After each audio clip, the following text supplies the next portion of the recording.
but I know that Clifford, being a giving person, that he would have been really stoked to know that something that he had that's precious to him, that he would willingly give to another to have a better quality of life, because that was him. It's a selfless choice. A lot of people, they get some solace in the donation process. Not everyone, but a lot of people find it a very positive experience. Choosing to donate a loved one's organs after they've died to give a stranger a new shot at life. Because I had my transplant in September, it was like an early Secret Santa gift, because you never know who your donor is. Kia ora, I'm Davina Zimmer, and next Saturday is Thank You Day, a chance to express gratitude to everyone involved in organ donation. So on The Detail today, a look at the impact it has, how the life-changing process works, and why it needs more support and recognition. Donation doesn't get considered until someone is in a situation where they have either died on a breathing machine or are dying in an intensive care unit. Joe Ritchie is an intensive care specialist and the clinical director of medical specialists at Organ Donation NZ. Doctors and nurses will do everything they can to save a life, but at the same time, it's really important that we recognise that not every situation is able to be saved, and in that situation, you would want to change the focus of your care to ensuring that end of life is as best as possible. And part of that is ensuring that there is a discussion around organ donation. There are no age or medical background restrictions to becoming an organ donor, but less than 2% of people meet the very specific criteria. Sue Garland is Organ Donation NZ's donor coordinator. An organ donor can only be an organ donor from an ICU environment. So they have come in from some kind of injury or insult, and the doctors and nurses have identified that that person could be a potential organ donor. They will engage with the family and start that conversation about, one, that they're not going to survive, and two, a potential that they could be an organ donor. So two quite big conversations. And whānau will decide what's best for them. When whānau decide that they would like to go down the donation route for their family member, they will engage with us. We will get a phone call from that ICU, and it can happen any time of the day and night. So what we start then is gathering information, and that is all very dependent on what the diagnosis of that donor is in from the ICU.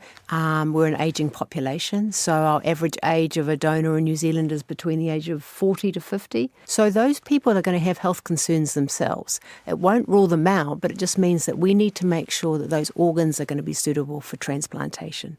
So there might be a CT scan involved of their organs to make sure the transplant services can identify any issues, specific blood testing.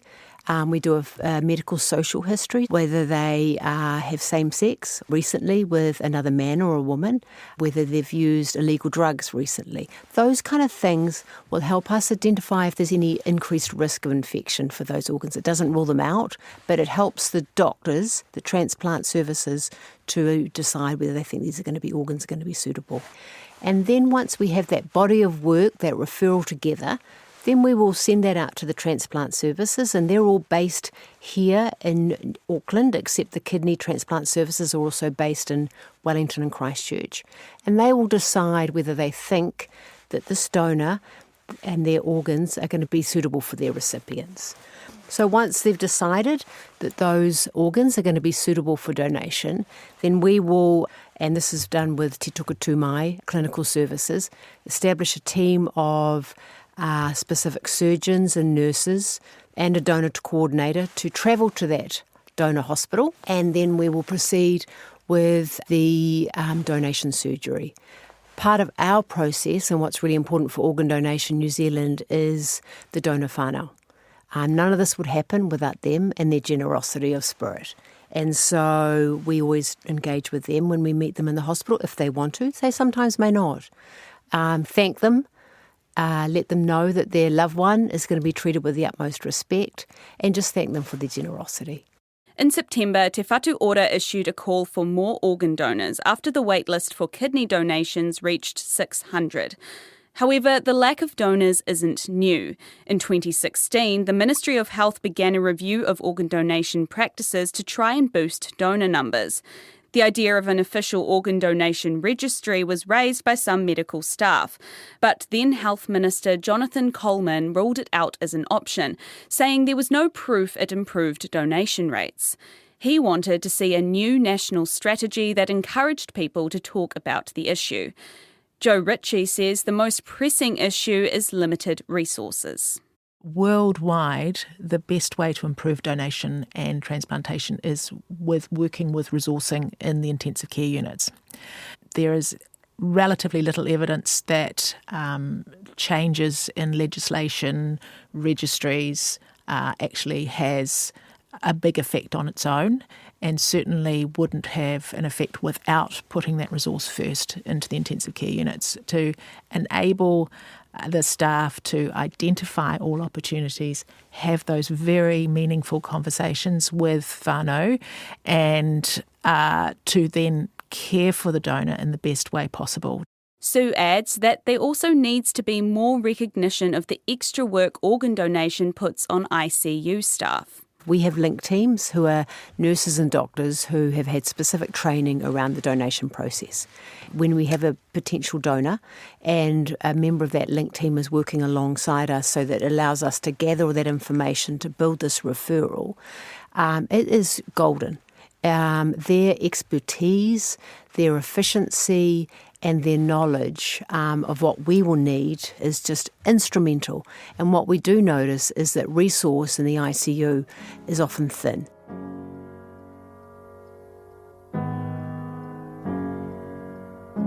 Yeah, I don't handle those things very well. I never have. Part of my makeup, I guess. Wikitoria Smith is a strong wahine Māori, but when she was told her son Clifford wasn't going to recover from a bicycle accident that put him in the ICU, she broke down. It was hard. That's your flesh, something that grew in your puku. And as a mother, that was the feeling that came to me at the time. I didn't want to believe it until they had done all the testing and let me know what was happening. But you still hold on to hope, of course. And so sitting in the waiting room, just around the corner, and decisions to be made. Obviously, one of those decisions ended up being organ donation. So how did that conversation come about? When I felt that there was a presence beside my right shoulder while I was sitting down, that was in the waiting room in ICU. And it was a guy, and he asked the question, organ donation. And so, as a whānau, you're sitting there dealing with different emotions, and mine and theirs, and understanding that right at that moment in time, ultimately, there was a decision that needed to be made, and I was the only one in all reality that could make that decision. Ultimately, Wikitoria decided the answer was yes. Clifford's organs would be retrieved and donated to give someone else a second chance in life. But she did face pushback from her whānau about that decision, which she could understand. If I had been asked 30 years prior or 40 years prior, would I agree to donating his organs, I would have had an adamant no. How dare you, don't you ever do anything like that to me. Ask that question. I would have, because at that point in time my thinking was quite different. And that was due to growing up within our Māori culture and the ways that they ran their own systems of values and integrity and tikanga and the fair and right way to do things. And part of it was respecting ourselves, respecting our tikanga, respecting our tupu, our blood. And there were things that were tapu, and the human body is tapu. Wikitoria's thoughts on organ donation shifted after experiencing the other end of the process, when her auntie was very unwell and a heart transplant was her only chance of survival. as I sometimes say, it's not a one-way street. We don't know what's going to happen in our lives. Oh, I'm getting a little bit teary here, but it's okay. It's normal stuff. Yeah, saying yes and then accepting your decision. Go through a few different emotions, and going to say goodbye to him for the last time, and whispering some words of endearment, and then walking out of there.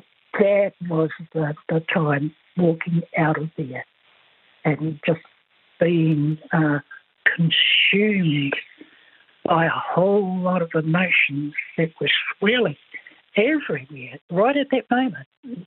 And then the trolley goes past the waiting room, and I can distinctly remember the clack, clack, clack of one of those like supermarket trolleys where you have the dodgy wheel. I wanted to run out there and scream at them. No. And then right at that moment in time, it's like you're talking to yourself. And the words that came to me were, "Mo te aha."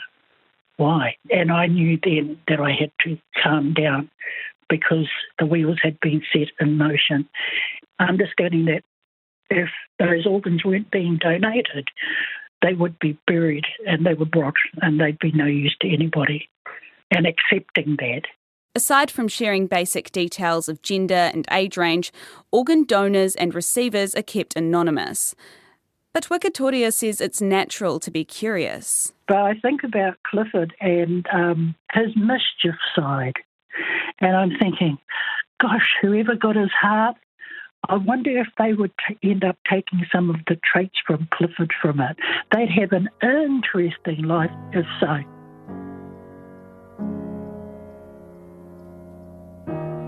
I write a gratitude letter every year to them and just provide them an update. It's always thank you, thank you, thank you, thank yous.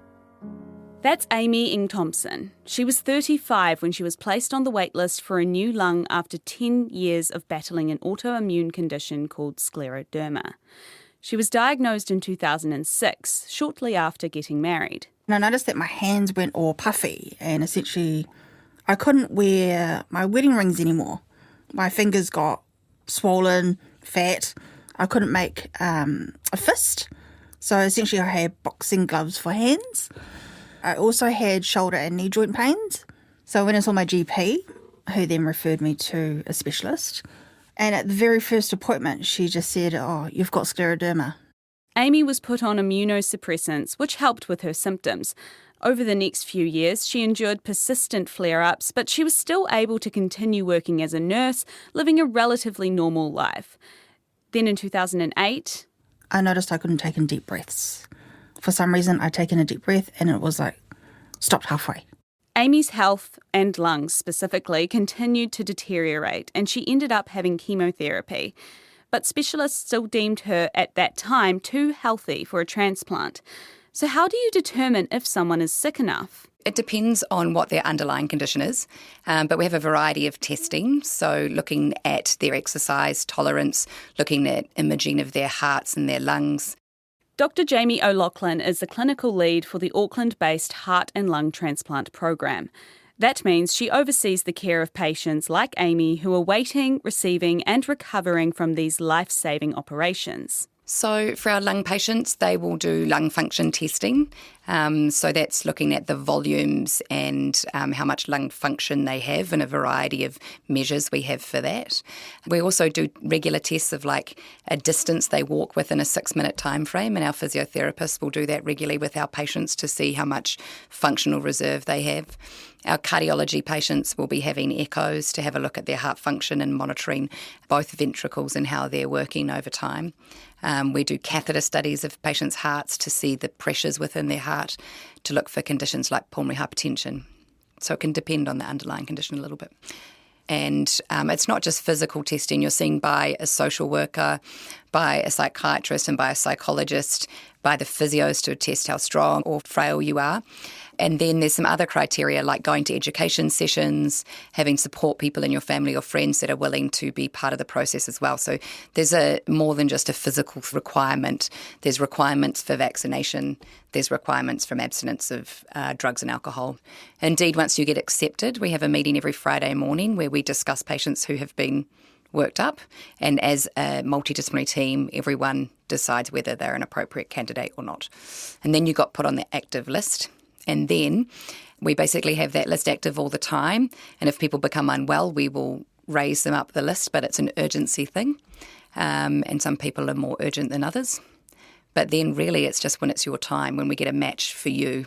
If we have something that matches a couple of people, it will be the most unwell person, but sometimes you might be the best match on the list for that particular offer. And tell me about that. So it's not just a matter of this person is top on the list for a lung becomes available, they get it. Yeah, it's a complicated process, but size is a big thing. So obviously for lungs, that's done on your height, but also the predicted size of your lungs. So some conditions, your lungs actually are bigger. And so we try and match the donor to the right size for the lung patients, but then they need to match on blood group and blood antibodies as well. For hearts, we do it mostly on the predicted mass size of the heart, so the size of your heart. We always have a wait list. We always need more donors. And indeed, we probably, as a program, could grow our wait list for more referrals from different parts of New Zealand for patients that should be considered for heart transplant that maybe haven't been recognised by their local teams. We have about just under 20 people waiting for hearts and lungs at the moment. And when you think we've done 26 lungs this year and around 15 hearts a year, just under 20. So that comes out with people waiting about a year to get a match. But definitely more difficult for people. So our paediatric patients, it's really hard to get small enough donors for our paediatric patients. And they can wait a very long time. We've agreed to go on a regular rotation with Australia now. And so all of our paediatric transplants have come from Australia in the last little while. Jamie says Organ Donation NZ and her team are two parts of the same equation, but it's important that they work as two separate entities. They need to manage the donor, and that needs to be a completely separate process from the recipient side of the medicine. We obviously cross over a lot in policy and how we run. We have regular meetings with them and regular contact. On the actual day that we are going to do a transplant, the donor coordinators from ODNZ will be looking after the donor, and our team actually fly to wherever the donor is to do the surgery. At the same time, up in Auckland, we're preparing our recipients. How much notice would a recipient get when an organ becomes available? We try and give them as much notice as possible, and sometimes that can be quite quick, but obviously we need to get time to get them up to Auckland and to get them ready for their surgery, and it depends where they live. So our very unwell, urgent people are obviously in hospital in Auckland, so they're already there. But they might be able to drive to Auckland Hospital, they might be able to fly from the west coast to the South Island. It can take us quite a bit of time to get them up to Auckland. And we'll be delaying the donor surgery until we can fit all the pieces of the puzzle together time-wise. So we want to have a tight control on how long the organ is out of one body before it's transplanted. How long is that period of time? Well, it can depend how far away we have to go to get the organ. But how long the organ is in a transport period is really well linked to how well that organ will work in the recipient. There's a lot of work in transplantation about how we do that now, especially for hearts. We used to have a 4 to 6 hours. We knew that we were going to be having trouble. We now have a very impressive box that we put our hearts in if we think we're going to be at the 4-hour time limit, or if we have a very complicated patient up here in Auckland that we know that our surgery is going to be a little bit longer and we want to be able to take our time. And when you say box, I mean, I'm imagining a chili bin on ice. So the standard for the last 50 years around the world has been a chili bin from Bunnings with ice, that if we're in a hurry at a donor hospital, we go get from the local petrol station. Right. And then the heart box. The box we've got is an ex vivo. It's made out of Sweden. So the heart sits in a special thing, and it's plumbed in with cold cardioplegia, which is a solution to protect the heart, and blood. And blood is continuously delivered to the heart at 4 degrees Celsius. So the heart is cold, so it's protected, but it's also getting oxygen and other nutrients. And the outcomes from studies have been phenomenal for this device, and we're lucky to have it here. Let's get back to Amy. 6 years after her first transplant assessment, she was seen again and put on the wait list for a new lung. Despite knowing it was coming, the news was still a shock. I mean, it's not something you want to hear at 35 years old. I was in denial. I thought, well, I'm still working full time. I'm not on oxygen. I'm not in a wheelchair. Why am I being put on a list? The day after, a transplant coordinator called me, who was at my appointment and could obviously see that I wasn't coping with the decision. And at the end of that conversation, we came to the conclusion that I wasn't mentally ready to have a transplant. So we agreed to take me off the list because you don't know when a donor's going to turn up. And if one turned up that night, I would have freaked out. I don't know if I would have gone ahead with it. So I took myself off to essentially wrap my head around the whole concept. I wanted to get my affairs sorted. I wanted to see the surgeon, the anaesthetist. I wanted to speak to other people. And then August, I put myself back on. So the average wait time is 7 to 9 months. I waited 13. And by the end of that, I was on oxygen permanently. I was in that wheelchair. I was exhausted. Eating, drinking, getting dressed, walking around the house was a marathon. So I was so ready for that transplant. But I was also talking about my funeral because I'd waited so long. I deteriorated so quickly. My quality of life was absolute crap. Who wants to live like that at 36 years old, right? Yeah. But when I got the call, hallelujah. Yeah, that was going to be my next question because like you say, it's like you don't know when that call's going to come. Mm-hmm. Can you describe the situation that you were in when you got the call? So funnily enough, that night I had asked my family to come over for dinner. So we were about to start and I got a phone call. And he said, it's a Sunday night, the office is closed, so you know what this call is. We have a potential donor for you. I don't know, I think I felt numb. I don't know, there was not necessarily excitement or anything because he said potential donor. I'd also heard about other people's experiences where they had false calls, so I didn't want to get myself hyped up and then disappointed. And then he called back at 7 and said, yeah, we're good to go. My husband and I went to the hospital, but we didn't get confirmation until 2 o'clock in the morning that the organs were good to go. But between 8:30 and 2 o'clock, there was this huge sense of peace. We did acknowledge, and we did lose a few tears, which I might now. We acknowledged that during our time of hope, a donor family was losing their family member. And they were gracious enough to say yes to organ donation for us. Yeah, there's no amount of gratitude that we could express to our donor families. Amy was in surgery for 8 hours, which was followed by 8 days of being sedated with a ventilator breathing for her. I remember all of that, but it wasn't until I opened my eyes that I realised I had the surgery. There's some days, because you're on so many medications, that you wonder, did I actually have it? Because it's painful. It is such painful surgery. I mean, your chest has been opened up. And as I said, because I needed small lungs, my donor, she was a bit taller than me, so what they had to actually do was tailor-make my lungs. So they've trimmed them down to size. So when I woke up, I felt like they were jammed in there. Yeah. Felt like it was so jammed in there.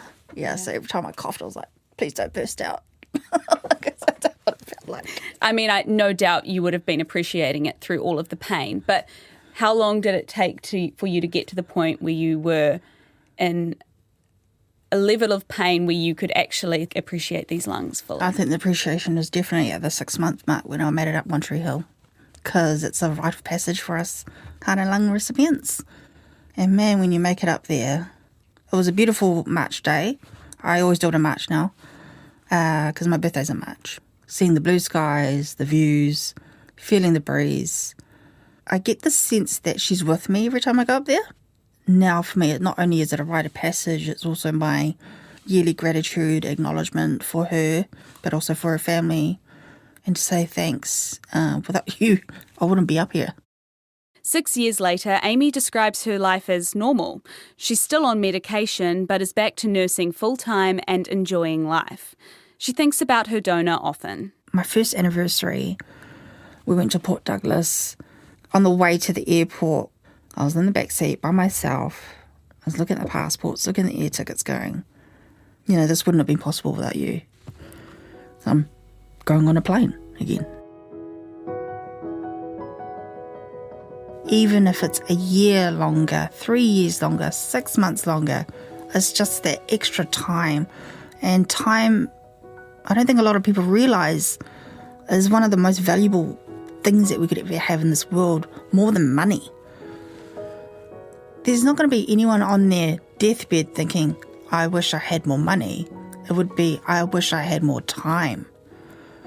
And I think that donors and donor families need to realise they're giving us precious time with our loved ones.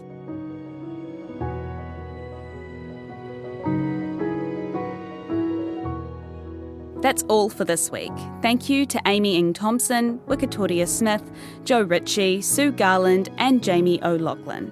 The Detail is a newsroom production supported by RNZ and New Zealand On Air. This episode was produced by Alexia Russell and engineered by Mark Chesterman. I'm Davina Zimmer. Ka kite anō.